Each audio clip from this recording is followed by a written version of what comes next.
ஏதோ குருட்டான் போக்குல குழுவுக்குள்ள ஜெயிச்சிட்டீங்க, அதுவும் யாரு கூட, பாகிஸ்தான் கூட. ஆனா நீங்க ஆப்கானிஸ்தான் அடிச்சு ஜெயிச்சிருந்தா கூட சரி ஓகே, அவங்க அடிச்சீங்க சந்தோஷப்பட்டிருக்கலாம். அவங்கள போய் அடிச்சு தூத்து இருந்தீங்கன்னு வைங்கள, நான் மட்டும் இல்ல, என் பின்னாடி 141 கோடி பேர் இருக்காங்க. வச்சு காமெடி பண்ணிட்டாரான், வச்சு செஞ்சிருப்பாங்க உங்களை, கிளின்னு கிழிச்சிருப்பாங்க.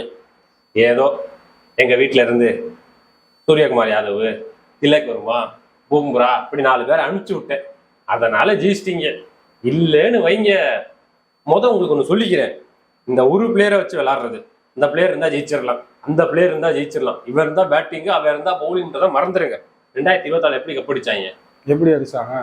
11 பேரு வெளியே இருக்கிற 4 பேர் சேர்ந்து நல்லா விளாண்டு கப்படிச்சாங்க. ஒருத்தர் விளாண்டுருந்தா நக்கிட்டு போயிருக்கும். இப்ப அப்படிதான் நாக போச்சு, ஒருத்தரை நம்பி போனீங்க பேட்டிங்ல. சரி, அதை நான் பேச விரும்பல. இன்னொன்னு, இதே நினப்புல இதே தைரியத்துல வேர்ல்டு கப்புக்கு வந்துடாதீங்க. 26க்கும் சரி 27க்கும் சரி. என்ன நடக்கும் நான் சொல்றதுக்கு இல்லை, நடக்கும். அது நடக்காம பார்க்க வேண்டியது ஒரு கோச்சான உங்க பொறுப்பு, பிளேயரா நான் சொல்லக்கூடாது.